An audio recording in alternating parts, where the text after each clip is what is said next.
Hola, ¿qué tal? Buenas tardes. Buenas tardes, sí, porque este programa sale al aire a las 20 horas. Buenas tardes, noches. Eh, el primer programa de la experiencia IR, Investigaciones en Residencia, que de hecho se llama Programa Investigaciones en Residencia, del área de danza del Centro Cultural de la Cooperación. Bueno, ¿qué es IR? IR es un programa de residencias artísticas para la danza que tiene dos componentes.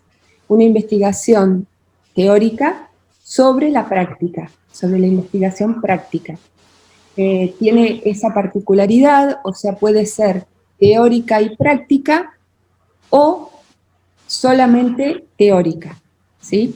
Bien, en este caso estamos con una de las tres investigaciones que se planificaron para este año 2020, que bueno, se salió de contexto por todo lo que pasa, por la coyuntura que estamos viviendo. ¿Y por qué el programa? Bueno, el programa responde a que todas las investigaciones que se hacen en este contexto de IR siempre tienen una apertura de investigación.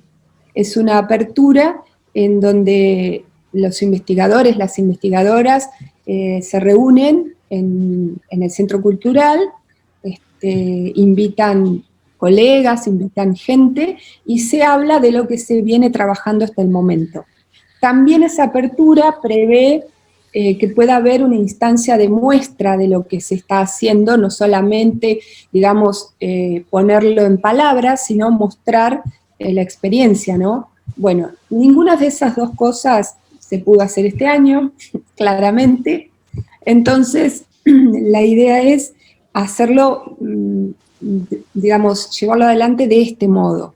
Tener una charla donde podamos, bueno, eso, conversar acerca del trabajo que en este caso vienen llevando adelante Malva Roldán y María José Bexenat, el grupo de investigación que, bueno, primero quiero que ellas se presenten. Bueno, hola, buenas tardes a todos, a todas.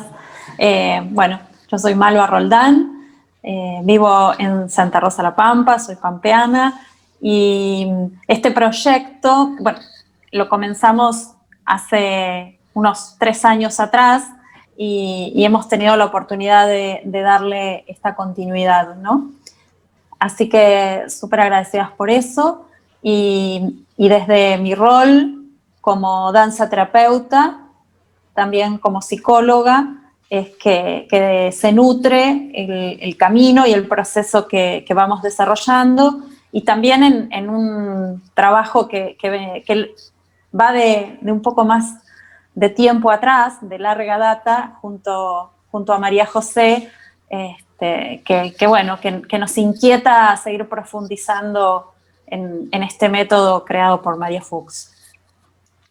Bueno, mi nombre es María José Bexenat, agradecida nuevamente. Mi rol en este proyecto tiene que ver con la danza terapia, tiene que ver con la posibilidad de profundizar este trabajo que María Fuchs ha creado. Yo estoy al lado de ella hace mucho, mucho tiempo y bueno, y la idea es llevarlo a este objeto de estudio, a ver qué aparece. Bien, bien, muy bien, chicas. A ver, pregunto, ¿quién es María Fuchs? María Fuchs primero es una de las pioneras de la danza moderna en la Argentina, junto a Renate Yotelius y Cecilia Ingenieros, entre otras. Es también la precursora de la danza terapia en la Argentina. Ella, en el escenario, ha desarrollado una estética personal dentro de la danza y a partir de esa estética, a través de una experiencia personal, pudo desarrollar esto que después se llamó danza terapia. Pero que nace en el escenario. Bueno, es una Es revolucionaria, María, en muchos aspectos, no solamente desde el aspecto artístico, sino también como pedagoga, aunque ella no quiera mencionarse como pedagoga. Todo su trabajo de investigación con personas con discapacidad ha modificado muchísimo a la danza y ha modificado mucho a esa mirada social, ¿no? De la danza como ese rol social que tiene. Bien. Una preguntita más, María José. Bueno, primero el técnico nos está diciendo que subas un poquito la voz. Ah, bueno. Bueno, y por otro lado te pregunto, vos sos discípula directa de María Fuchs. ¿Cuántos años o cuántos años estuviste con María Fuchs? ¿Desde cuándo te formás con María Fuchs? Y bueno, ¿trabajás con ella o trabajaste? Bueno, hace 43 años, este año cumplo 43 años, consecutivos, contando mis 9 años, desde los 9 años que comencé como niña, y bueno, y toda mi vida, adolescente, adulta, al lado de ella, y bueno, trabajando en su estudio y ahora continuando con las escuelas de formación, formando danzaterapeutas. Así que, bueno, un largo trayecto al lado de ella. Bien, quiero hacer hincapié en una cosita más, porque es súper importante saber quién es, qué hizo María Fuchs y la relación que tenés vos con ella, porque no necesariamente la gente que nos está escuchando lo sabe. Entonces, por ejemplo, decir que María Fuchs creó una escuela en Italia, ¿eso es así? Exactamente. María Fuchs ha creado varias escuelas en Italia. Italia es un país donde se desarrolla la danza-terapia muchísimo, también en otras partes del mundo, pero puntualmente Italia es un lugar central en lo que es el desarrollo. Y las escuelas en Italia tienen otra estructura que es muy diferente a la estructura de acá en la Argentina. Son escuelas trienal, tienen materias y tienen otra estructura de escuela, de formación, donde es práctico, pero también es teórico. Bueno, es otra forma. Y existe, sí. Perdón, discúlpame. Existe... dale, termínalo. No, dale. No, te iba a preguntar si existe una relación con el Estado en Italia, entre las escuelas y el Estado. ¿Con el Estado?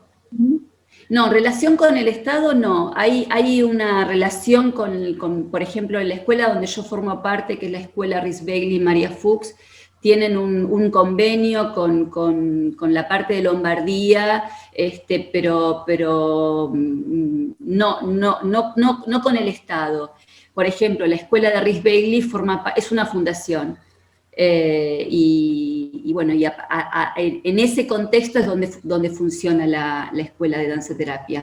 Con lo cual, todos los danzaterapeutas que se forman también pueden formar parte de ese circuito donde hay trabajos en comunidades de personas que se están rehabilitando del alcohol y la droga. Digamos, se abre un campo social muy importante para los danzaterapeutas que se forman también en otros ámbitos, ¿no? Y cuando vos decís, María José, que tienen una relación con la región de Lombardía, ¿a qué te referís? O sea, ¿a qué parte de la región? ¿Con qué se relacionan? En realidad es una vez que vos te recibís de la escuela, haces como una especie de carga horaria, digamos, que te habilita un registro para poder trabajar en determinados lugares de la zona de Lombardía. Es eso. Por eso tendría que ver con el título habilitante, digamos. Haces como un posgrado que tiene que ver con una cantidad de horas y ese título entra dentro de una categoría, digamos, de titulación que te habilita a ejercer en toda una región donde rige, digamos, ese tipo de de reglamentación, de convenio, no, desconozco yo, pero por lo que pude interpretar de la explicación, entiendo que es algo así. Claro, a eso me refería yo con el vínculo con el Estado, porque la Claro. región Lombardía es el Estado, Estado regional, ¿no? Y supongo que el vínculo es con el sistema educativo, con algo similar a eso. Sí, tiene ¿no? que ver con lo deportivo, sportivo, tiene que ver con lo deportivo. Claro. También estaba en Sicilia y eso mismo que funcionó en Sicilia se replicó en el norte, pero Claro. tiene que ver con lo deportivo. Bien. Y con el Bueno, benessere, discúlpame, con el bienestar. claro, sí, sí. Pero bueno, esas son instancias que les lleva adelante el Estado, o sea, la región lombarda. Claro. Bien, a eso más o menos quería ir. Igual nos vamos de ahí porque, bueno, el tema no era eso específicamente, pero está bueno saber esas cosas. Bien, la pregunta siguiente es, digamos, la pregunta por el proyecto en sí, el proyecto que ustedes vienen llevando adelante en esta instancia de investigación. El título es, como ya lo vieron en la placa de inicio, Palabras madres y estímulos creativos, y ustedes se preguntan, ¿técnicas fucsianas de danza? Bueno, me gustaría que ambas, como ustedes quieran, ¿no? Nos cuenten qué significa eso. Bueno, hace 3 años atrás, cuando presentamos el primer proyecto que tenía que ver con investigar las palabras madres, la primera pregunta o la pregunta que elegimos entre tantas preguntas que nos hacemos respecto de qué es la danza terapia, qué es este método que creó María Fuchs, tenía que ver con, bueno, ¿por dónde empezamos? Y nos parecía nos parecía o estamos de acuerdo en que algo que se destaca y que se diferencia además de otros métodos, de otras técnicas de danza, tenía que ver con palabras madres. Un poco hicimos una búsqueda a ver si había alguna otra técnica que utilizara este término y por lo menos nosotras no lo encontramos, no decimos que no exista. Entonces, los 2 primeros años, el proyecto se centró en investigar si las palabras madres constituyen una técnica dentro del método danza terapia o danza creativa, como María lo llamó. Y poder sistematizar, si de verdad es una técnica, cuáles son todas aquellas características que la constituyen como tal, poder diferenciarlas y sistematizarlas para poder transmitirlas, ¿no? Porque esto es algo que María no llegó a hacer. Va dejando muchas pistas y muchas definiciones, pero no una sistematización. Finalizado eso, terminamos el proyecto, logramos sistematizar y encontrar unas cuantas características y de alguna manera acordar que sí se trata de una técnica. Y de ahí pasamos a la segunda pregunta, y es los estímulos creativos. Antes de que a eso, Malva, un segundito. ¿Y qué sería la palabra madre? Dame un ejemplo, o denos un ejemplo. ¿Qué es palabras madres? Las palabras madres pueden ser infinitas palabras, ¿no? Tienen que ver con aquellas palabras que movilizan a las personas hacia un movimiento danzado. Y que son palabras que tienen determinadas características, que bueno, sería bastante largo de explicar acá, pero que no es cualquier palabra, ni que tampoco funcionan como una receta, no son palabras específicas y determinadas, sino que incluso están muy relacionadas justamente al estímulo creativo que se usa en un encuentro. Se unen, digamos, o se interrelacionan, o sea, aquellas palabras que yo voy a elegir decir y que tienen además una manera de decirse particular, son las que también están en íntima relación con lo que yo propongo como estímulo para comenzar a danzar. Bien, entonces sí, de ahí surge la segunda pregunta, ¿qué son los estímulos creativos? ¿Forman parte de las palabras madres? ¿Es una técnica separada? Bueno, de ahí viene la segunda pregunta, ¿no? ¿Y Majo? Entonces, por ejemplo, quería agregar, por ejemplo, la O que se cierra, la A que se abre, las raíces que se estiran y se relajan. ¿Es la mano que me mira o soy yo que la miro? Son palabras que son frases o son palabras o son sonidos que funcionan como esas palabras movilizadoras y propulsoras del movimiento, pero que también tienen que ver con, todas las palabras tienen que ver con la imagen. Y entonces ese estímulo creativo del que llama María, en el que estamos ahora investigando, están relacionadas con esas palabras y la idea es seguir buceando sobre qué aparecen con respecto a esas imágenes, que también tienen sonoridad, son visuales, lo auditivo y lo visual están relacionadas, igual que las palabras, igual que la música. bien, bien. Bueno, ahora, una cosa fue investigar el año pasado, o hasta el año pasado, inclusive hasta el 13 de marzo de este año, y otra muy diferente es lo que viene pasando desde que estamos en esta situación de ASPO, que ya no es ASPO, pero que bueno, es de aislamiento, de todos modos. Entonces yo creo que la cosa cambió radicalmente. Me gustaría que nos dijeran cómo cambió, o sea, cuál fue lo más intenso que ustedes percibieron respecto a una investigación vivencial, con los cuerpos ahí, y una investigación en el contexto actual. Bueno, la verdad que, por supuesto, fue medio un shock de algo que imaginábamos, que ya conocíamos, un lugar en el que ya habíamos empezado a estar más o menos con cierta comodidad, porque ya en el proyecto anterior, ya investigar era todo un desafío, porque era algo que investigar y que ya es un camino inquietante, y además investigar en danza, y además investigar en danza terapia, todo eso para nosotros no tenía un antecedente de experiencia, así que ya todo eso fue un desafío. Pero encima, cuando más o menos habíamos entendido por dónde ir y cómo hacerlo, nos encontramos con que ahora ya eso conocido no existía más.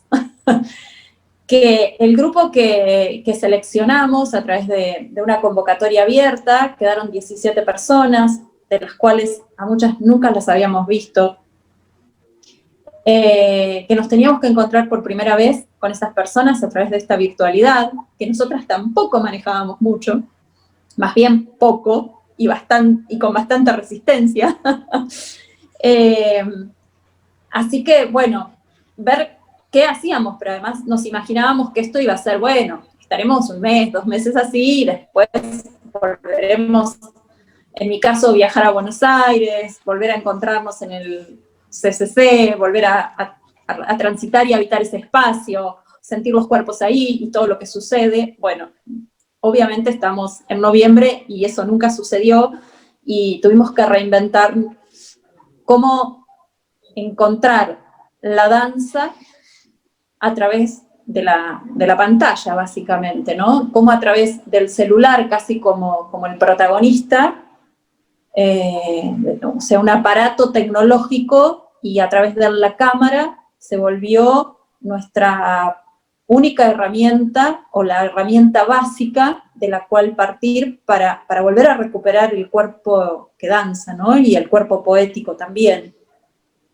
Y Majo, sí, particularmente, ¿qué pasó con las personas? Con las personas que pusieron el cuerpo de la manera que lo pusieron en esta instancia, ¿no? Bueno, el grupo seleccionado eran en total de 17 personas. 6 personas, a raíz de todo esto, por problemas personales, por problemas tecnológicos, 6 personas se fueron del grupo, así que hubo como bastante interferencia en ese sentido, y bastante dificultad. una de las cosas que quería como agregar a lo que decía Malva es que una de las dificultades era, más allá de los dispositivos que teníamos, era cómo comenzar, cuál era el punto de inicio. Porque cuando vos trabajás, entrás en un escenario, en un espacio con el cuerpo, el inicio aparece. Pero que aparezca a través de este dispositivo era como imponer algo, ¿no? Iniciar imponiendo, a ver, bueno, ¿por dónde comenzamos? Así que también hubo una resistencia nuestra de decir, bueno, ¿qué hacemos? ¿Por dónde vamos? Teníamos las palabras madres que realmente fueron ese apoyo y ese sostén que nos impulsó a seguir, pero después teníamos esta resistencia de decir, bien, ok, estamos por los estímulos creativos. Bueno, ¿cómo empezar? Y ahí es donde tomamos una decisión. Y bueno, creo que la decisión, bueno, según lo que ustedes escriben, fue recortar el objeto de estudio, ¿no? Tal como vos lo decís. Y dividieron el trabajo en etapas, ¿no? Entonces vamos a empezar por la etapa 1, ¿no? Que ustedes relatan, y comienzan con el desconcierto. Empezamos con el desconcierto, que era, a ver, desde dónde habían quedado, pero es muy, muy fuerte dónde habíamos quedado, porque dónde habíamos quedado, quedamos en otra parte hasta de la historia, o sea, de la historia de la humanidad. La humanidad estaba de un modo y resulta que ahora la humanidad está de otro, ni siquiera las palabras madre, ni los estímulos creativos, o sea, es como muy, muy grande el cambio. Entonces, ustedes dicen, ¿qué nos dejaron las palabras madres? Bueno, etapa 1. ¿Me cuentan? ¿Nos cuentan? Nos dejaron el silencio.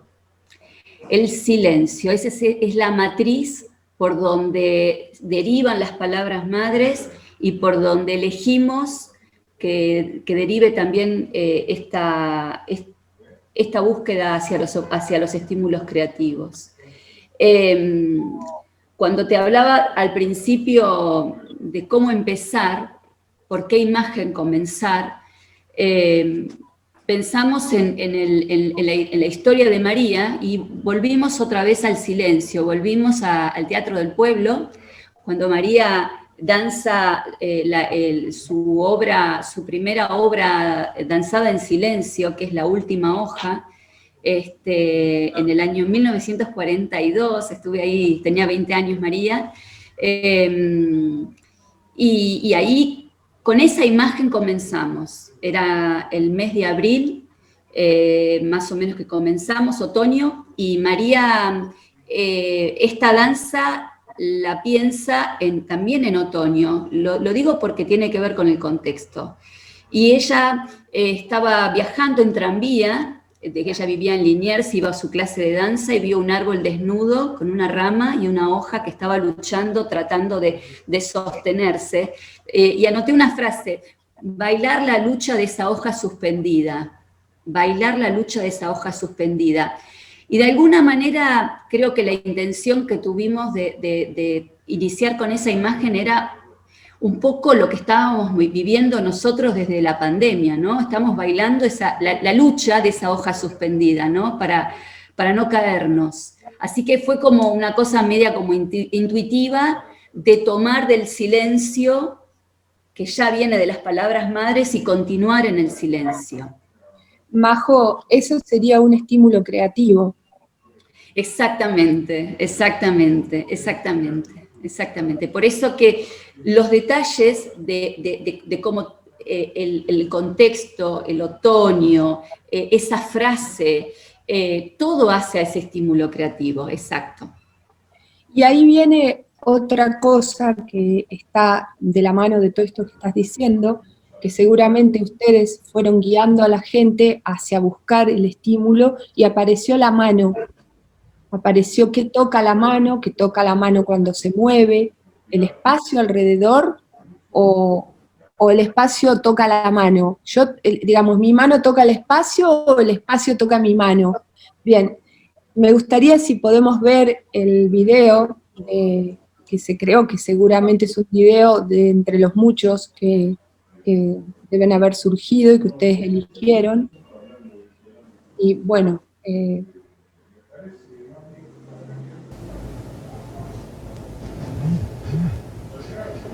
podés ir hablando, pueden ir chicas comentando acerca de... Sí, un poco la mano también aparece como ese lugar o esa posibilidad desde nuestro cuerpo como más cercana, ¿no? Como el lugar más accesible y más fácil desde donde enseguida, porque gestualizamos, porque tocamos, porque mientras hablamos, porque las manos abrazan, bueno, entonces, y es el lugar como de alguna manera menos invasivo por donde comenzar a través de estas ventanitas, ¿no? Y de estas ventanitas, fuimos entrando a estas ventanitas un poco desde la mano que las iba dibujando, que iba encontrándose con estas líneas, y desde esa mano que iba entrando y abriéndose a lugar en estas ventanas, fuimos proponiendo que las denominamos prácticas fucsianas, por encontrarle alguna manera de definirlas, ¿no? Y que fue empezar a proponer que el grupo hiciera experiencias de exploración corporal a partir de un estímulo en sus propias casas y que luego nos enviaran una síntesis de como ese video que vimos, y que era una manera de empezar a conocernos y a ir creando ese lazo de confianza que se necesita, que naturalmente se va gestando cuando uno está con un grupo. Y que acá, bueno, ¿cómo hacíamos? Porque además algo que por ahí no aclaramos, que nosotros en los 2 años anteriores de investigación nos juntábamos todos los lunes 4 horas. Y que obviamente este sistema virtual que es tan agotador y tan complejo para una parte de la comprensión desde la red neuronal, ¿no? Uh-huh. Hizo que redujéramos a 2 horas y cada 15 días. Entonces, había que generar algún tipo de vínculo que se sostuviera en esos días que no nos íbamos a ver, que de alguna manera sustituyera o compensara ese tiempo que no íbamos a estar ni presentes ni en la cantidad de horas. Hay algo que me gustaría acotar, como para después cuando veamos todos los videos, tengamos en cuenta el punto de inicio. La mano deriva de la hoja. Claro, sí. La mano deriva de la hoja, o sea que no es que la mano aparece como imagen impuesta, porque después cuando vayamos a la segunda etapa, tiene un sentido por el cual la mano deriva de una hoja. Claro. Sí, por el tema de la necesidad, ¿no? Y no del hacer. Bien, vamos a la segunda etapa. En la segunda etapa está claramente una consigna que es no hacer por hacer, no hacer para que se me vea. ¿Qué sería? Bueno, un poco esto aparece no solo porque María lo dice muchas veces, cuando uno estaba en sus clases y ella decía, no me muestren lo que saben. Y en este caso no era tanto no me muestran lo que saben, sino que esto de las prácticas fucsianas parecían a veces que tenían un sentido de hacer la tarea para el próximo lunes del encuentro. Y nosotros tratábamos de transmitir que no era hacer la tarea, sino entrar en esa investigación corporal de ese estímulo y de ese tema que se proponía, ¿no? Y que partía de la mano, y que fue varias veces volver sobre esa misma consigna. Entonces aparecían esos videos donde a veces no se encontraba esa búsqueda, sino que partiera de esa necesidad creativa y que lo propio que vas descubriendo te va mostrando hacia dónde continuar y cómo seguir, pero como dice Majo, hay algo que se vuelve necesario, no es que yo lo impongo o lo hago forzadamente, sino que la propia necesidad de lo que estoy encontrando, descubriendo y creando me va llevando a continuar, ¿no? Exacto. Entonces, continúa, Majo, dale. Que sí, que la necesidad es básica, como esa hoja que luchaba, ¿no? Y esto, si hablamos de la necesidad, no es que la necesidad apareció en este contexto, la necesidad apareció también en lo presencial. O sea, la necesidad de moverme aparece siempre. Esto no es ahora porque estamos en este contexto. La necesidad es permanente.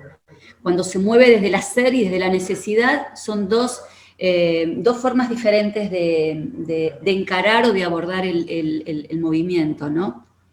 Claro, hay otra cosa que creo que es como bastante determinante, y es que la gente tuvo que empezar a incorporar el dispositivo llamado celular, y eso no es menor. Entonces, ahí hay un tema que es que, ¿de qué manera? O sea, ¿cómo? O sea, ¿cómo el celular pasa a ser parte del cuerpo?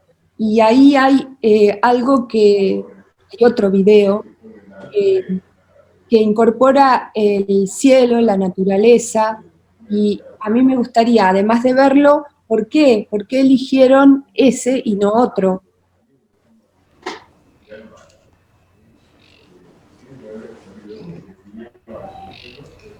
Bueno, la danza terapia toma del contexto y toma mucho de la cotidianidad, de todas las imágenes que tengan que ver con la cotidianidad.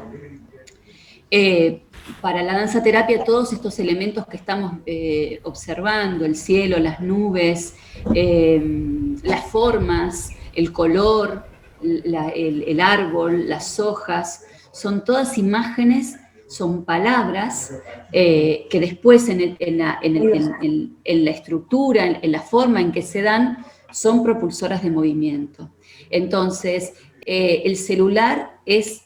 Lo que nosotros sentíamos es que el celular estaba fijo, o sea, el celular, lo que era el bailar para el celular también anulaba la necesidad. Era hacer para mostrar. Entonces hubo un momento en que se preguntaron, bueno, ¿tengo que verme? ¿No me tengo que ver? Ese otro ojo, ¿no? Esa otra mirada. Entonces, lo que dijimos, bueno, decidimos es, no nos miremos más, tomemos el celular como proyección del cuerpo y tratemos de ir en búsqueda de mirar a través del celular, como si tuviéramos un ojo en el celular, o el ojo del cuerpo, como diría María, ¿no? Y ahí comenzó a observarse la cotidianidad, yo me muevo, la cotidianidad y el contexto, que es fundamental, ¿no? Desde donde parten esas imágenes y donde parte ese diálogo, porque si no hay ese diálogo, no está la necesidad. Es muy bueno lo que decís, Majo, me encanta, es muy bueno, porque yo me preguntaba cuando miraba los videos, pensaba la motivación, porque generalmente lo usual es que se muestra a la gente bailando, haciendo el trabajo, pero ustedes están mostrando la otra cara, otra forma, otro modo. Sí, por ahí te sumo a eso, que justamente lo que decíamos antes del hacer por hacer, lo que pasa un poco, que nos pasa naturalmente acá, que nos empieza a restar la cámara, además de la resistencia, además de la inhibición que puede generar el hecho de verme a mí mismo filmándome, que es distinto moverme en un grupo donde no me veo, donde el otro aparece como un reflejo mío, como un espejo quizás, pero de alguna manera no me veo, a verme. Claro. Y eso tiene un impacto muy fuerte. Entonces, bueno, por un lado aparecía la inhibición y cierta resistencia a este verme, a producir para esta cámara, para este ojo, y por el otro lado, este cuerpo que en un trabajo que yo escribí, que creo que te lo compartí, Marie, hablaba de que el cuerpo queda en todo lo unidimensional, lo unidireccional, como ahí, de frente, como que pierde la diagonal, pierde el espacio, pierde el atrás y pierde el movimiento.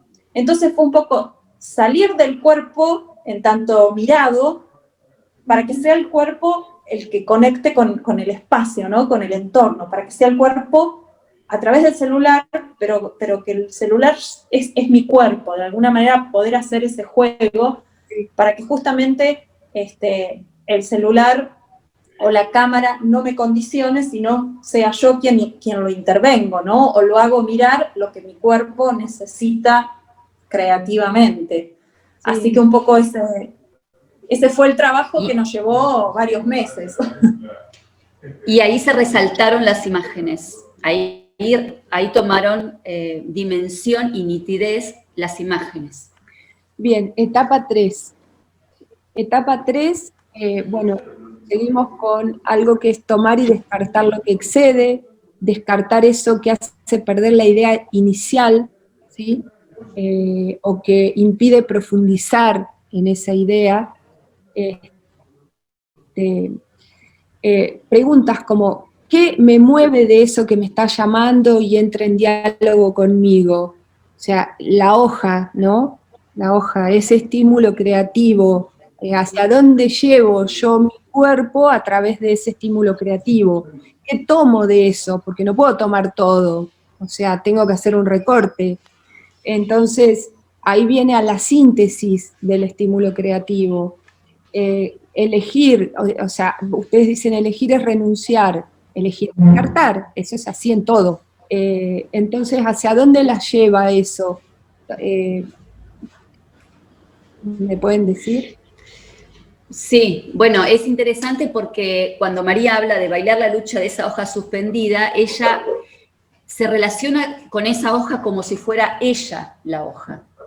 Yo soy la hoja. Entonces, cuando yo descarto y tomo, soy yo en eso que registro. No es que estoy tomando el árbol y está como por afuera de mí, sino que yo soy ese árbol. Entonces, mi relación con esa imagen va a ser diferente.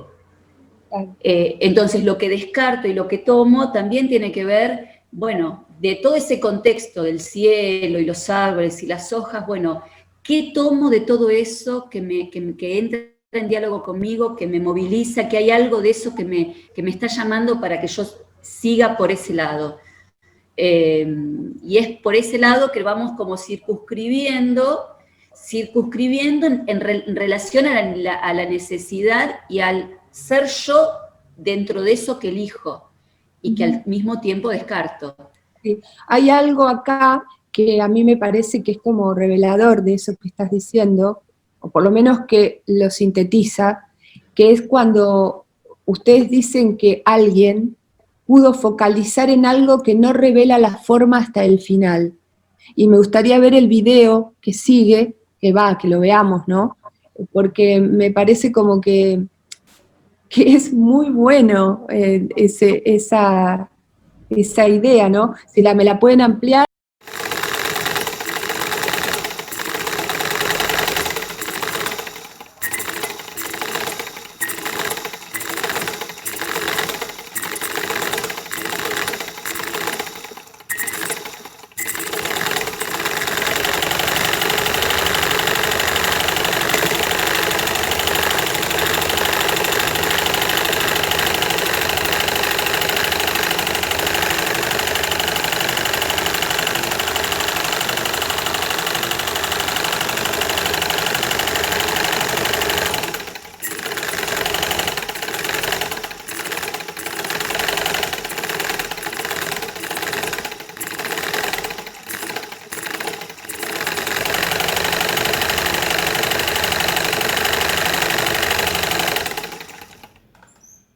Bueno,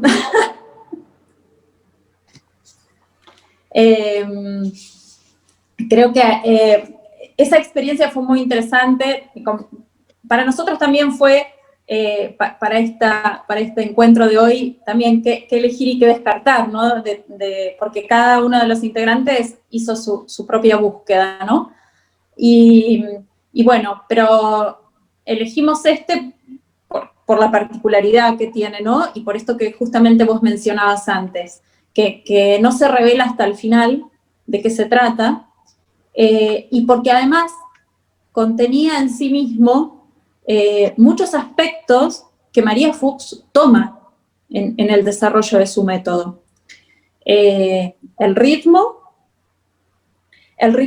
redondo de algo que gira, las líneas, esas líneas que justamente porque algo se mueve, en un momento se transforman más que en una línea, en un punto, y que toda esa transformación la da el movimiento. Que uno puede encontrar un montón de ideas en esa síntesis, en esa imagen visual y sonora, tan sintética, puede encontrar múltiples estímulos e ideas disparadoras hacia otras búsquedas, ¿no? Desde algo que arranca y parece que se detiene y vuelve a arrancar, y que tiene que ver con un ritmo, desde una línea, desde la circularidad, desde ese punto. Y fue muy interesante también porque después tomamos ese estímulo y cada una de las personas, además de trabajarlo en la virtualidad, digamos, en las reuniones, en los encuentros Zoom, también cada uno después lo trabajó en su casa, y de ahí surgieron otros videos más y otras experiencias, así que es muy interesante cómo una cosa que parece muy pequeñita, cuando uno la profundiza, puede derivar hacia tantos sentidos, ¿no? Sí. Exacto. Y otra cosa, otro aspecto es lo afectivo, porque al trabajar con la cotidianidad y trabajar con el hogar de cada uno, lo que nosotros tenemos alrededor nuestro, tienen que ver con imágenes que nos pertenecen, tiene que ver con imágenes, con adornos, con formas que tienen que ver con nosotros, con nuestra forma de componer, con nuestra forma de diseñar, y tiene que ver con el afecto. Entonces, todo este movimiento, o sea, esa máquina de coser le pertenece a Daniela, que cose, que tiene que ver con su trabajo, que tiene que ver con el movimiento, porque lo ve también desde la danza, desde el movimiento, pero hay algo de lo afectivo también que hace que vos elijas eso y que tengas necesidad de que, cuando hablamos de ese diálogo, entra porque hay algo que te mueve y te conmueve de eso, y aparece, bueno, esta máquina que también tiene la práctica del celular, esta práctica del poder mirar, llegó a poder hacer síntesis y foco a esta máquina y a esta imagen, ¿no? Y ahí, bueno, enlazamos con algo que ustedes dicen que acá la sonoridad cobró un rol protagónico. Y ahí vamos entrando en la cuarta etapa, prácticamente. ¿Qué significa que el espacio, el otro y el otro se vinculan con la sonoridad? ¿Por qué la llegada de la música? Porque, bueno, a ver, una cosa es el encuentro con lo sonoro, que lo sonoro tenga un rol protagónico, y otra cosa es la música, porque sonoro puede ser un sonido que yo emito, la máquina de coser es algo sonoro. Exacto. ¿Pueden ir a ese punto? Bueno, recordemos la hoja, la última hoja, porque todo deriva de lo mismo. No es que deriva del anterior, deriva de la hoja. Y cuando llegamos a la máquina de coser aparece el ritmo. Hasta ese momento estuvimos trabajando la mayor parte del año sin música. O sea, con todas las sonoridades ambientales y con todas las sonoridades que permite la máquina de coser, que permite escuchar la naturaleza y el cielo y los pájaros, o sea, relacionarnos con esa parte auditiva, que es muy fucsiana. Por eso que la música apareció un poco para acompañar este proceso pero sin desviarnos. Malva, te dejo. Sí, la música aparece cuando sentimos que era el tiempo, o sea, como que la intención fue ir trabajando como muy minuciosamente cada uno de esos estímulos que íbamos encontrando en esta nueva forma de investigar también, ¿no? Entonces, cuando nos tentábamos de ir con la música, que también es algo como a veces hasta más fácil, ¿no? Porque, bueno, vos ponés música y el movimiento como emana, ¿no? Pero lo que nosotros queremos saber, o tratar de por lo menos aproximarnos, es a cómo María Fuchs iba encontrando esos estímulos creativos, de dónde aparecían. Entonces íbamos sintiendo que lo que teníamos que hacer es ir a profundizar cada vez más en cada uno de esos aspectos que íbamos encontrando, y no sobrecargarlo ya o agregarle algo más sin que tuviera un sentido de por qué lo íbamos a agregar. En un momento, ya habían pasado varios meses, y lo que nos apareció ya, y sentimos que el grupo estaba listo y que aparecía como una necesidad, era de que trabajaran de manera conjunta, aún en la distancia, aún en la virtualidad, pero que esa exploración que hacían durante la semana la hicieran con una compañera o con un compañero. Y eso nos llevó en el ritmo, lo circular, lo redondo, y la compañía nos llevó a un video que es, seguramente lo conocen, que es el video de este grupo Hang Massive, donde hay un hang, son dos músicos en la naturaleza, con las hojas, con ese instrumento redondo, y hay un diálogo. Entonces, de esa manera aparece la música, pero aparece relacionada a todos estos sentidos que formaban parte del proceso que estábamos desarrollando. Así que de ahí fue que apareció la música, vinculado a todo lo anterior. Claro, la música, perdón, Majo, dale. Que hay algo, un aspecto que no dije al principio de la última hoja, que tiene relación con todo lo que está diciendo Malva, que cuando María está creando esa danza, le pregunta a la hoja si necesita música, y la hoja le dice no, que precisaba del viento. Ahí nace la última hoja en silencio. Entonces, no hay necesidad de la música tiene que llegar porque realmente se necesita, si no, está el silencio. Claro, sí. O sea, la música puede ser un estímulo más, o sea, si es preciso que sea ese estímulo. Exacto. Y acá pasa otra cosa, empezó a aparecer un elemento que es el agua. Hay un video que es el video que sigue, si lo podemos ver, que es el primer video donde aparece el agua. Porque, o sea, debe haber habido un motivo, ¿no? Para que disparó hacia ese lugar.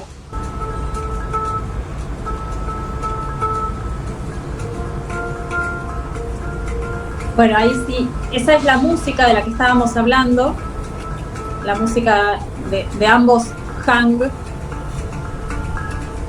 y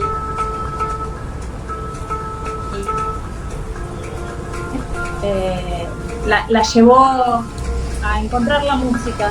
Cuando ellos tenían que explorar desde la música en sus casas, una de las personas presentó un video con la música, con el agua, perdón, vinculando el agua y la música. Y entonces, un poco también esto es lo que sucede dentro del método de María, que también algo que el grupo encuentra, o algo que aparece en el grupo o en una persona, también se toma para seguir el desarrollo de una idea, ¿no?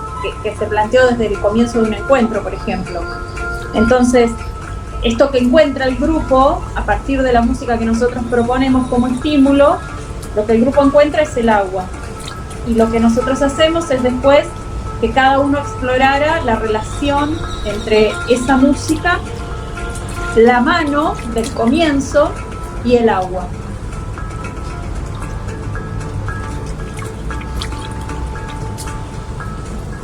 y la cotidianidad del contexto de estar cada uno en su casa, ¿no?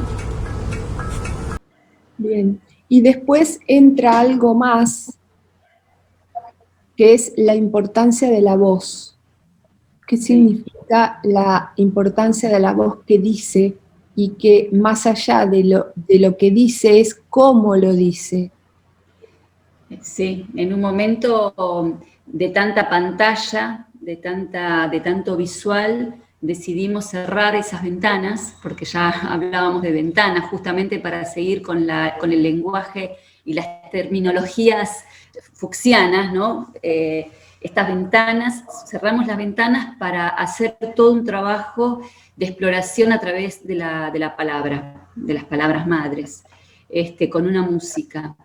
Y bueno, y ahí comenzaron a aparecer imágenes a través de esas palabras, sonoridades, y lo interesante es que se necesita, esto apareció en las palabras madres y vuelve a aparecer, que para que estas palabras realmente sean propulsoras de movimiento, se necesita moverse. La persona que lo dice tiene que estar en contacto con el movimiento. Yo no puedo decir una palabra para movilizar y estar quieta, sino que aunque me mueva poco, tengo que corporizarlo para que esa palabra tenga un sentido.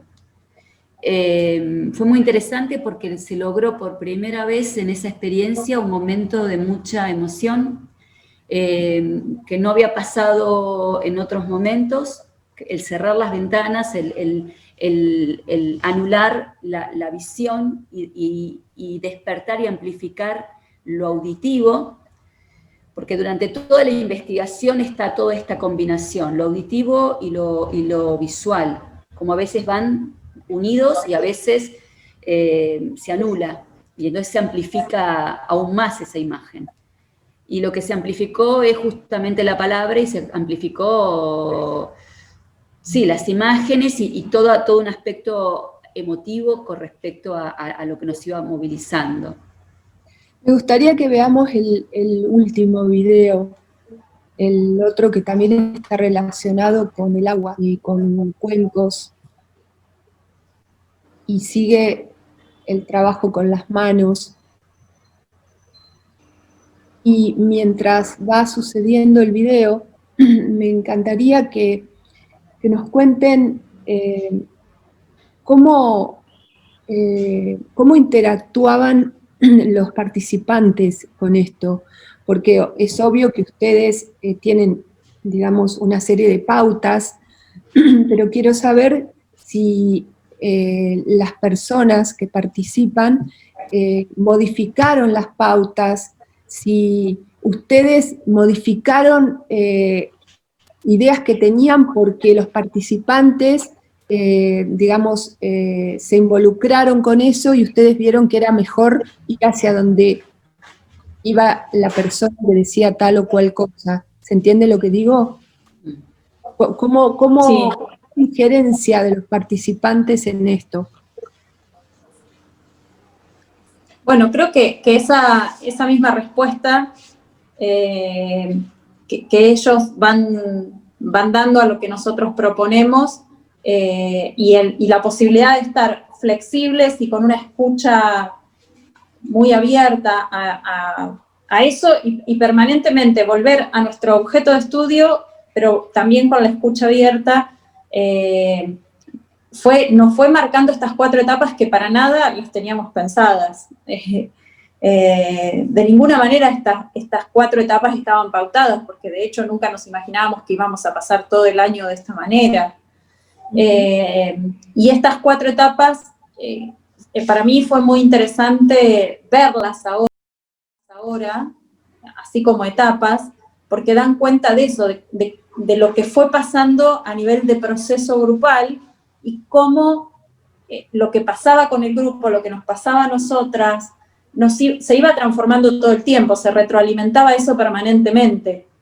Y de esa manera pudimos definir las etapas. Digamos, cuando sentimos que el grupo se sentía como demasiado no me sale la palabra, pero como demasiado, de alguna manera, invadido o incómodo con esto de estar tanto frente a la cámara, bueno, buscamos la segunda etapa, que era incorporar el teléfono y dejar de mirar el cuerpo para mirar el entorno, ¿no? Pero cuando ya el entorno se perdía el objeto de estudio, fue volver a circunscribir eso que miraba, y circunscribirlo, y circunscribirlo, y circunscribirlo, y aparece la máquina de coser.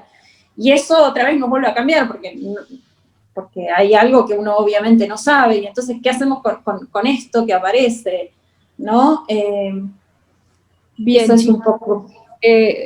un poco para ir ya a la reflexión final, que ya sé que esto es más largo, o sea, debería ser más largo, pero bueno, este es un tiempo, es una cuestión temporal que no puede extenderse mucho. Ustedes hablan, y medio que está comunicado relacionado, ¿no?, con lo que dije antes, de que digamos, las personas que integran esta investigación no son receptores pasivos. Y ahí era donde quería ir, por ahí no me expresé bien antes. Ustedes pudieron constatar que realmente, digamos, no hubo receptores pasivos, porque a veces sucede, ojo que a veces sucede. A veces, viste, las pautas no llegan, y como es una instancia donde uno lanza las pautas en una situación atípica, bueno, nada, quiero que reflexionemos, o que ustedes reflexionen, para cerrar, sobre los receptores, la situación atípica, y hacia dónde creen que van. Bueno, yo creo que fue una construcción, que no fue, que al principio justamente al poner pautas que eran siempre muy sintéticas, también estaba la duda si estaba bien, si estaba mal, hasta que a medida que íbamos escuchando el grupo, íbamos como preguntándonos, bueno, ¿qué necesita el grupo para ser más libres, para no tener tantas dudas, para permitirse, para atreverse? Porque tiene que ver también con eso, ¿no? No solamente, por eso hablábamos del hacer y la necesidad, también se necesita atreverse a poder hacer eso que necesitas, pero lo tenés que encontrar, no te lo pueden dar. Entonces, hicimos durante toda la construcción de todo el año, buscamos las formas para que el grupo vaya encontrando esa libertad. Y creo que sí, que lo fuimos encontrando. No fue fácil, no nos fue fácil tampoco para nosotros, porque era otro el formato.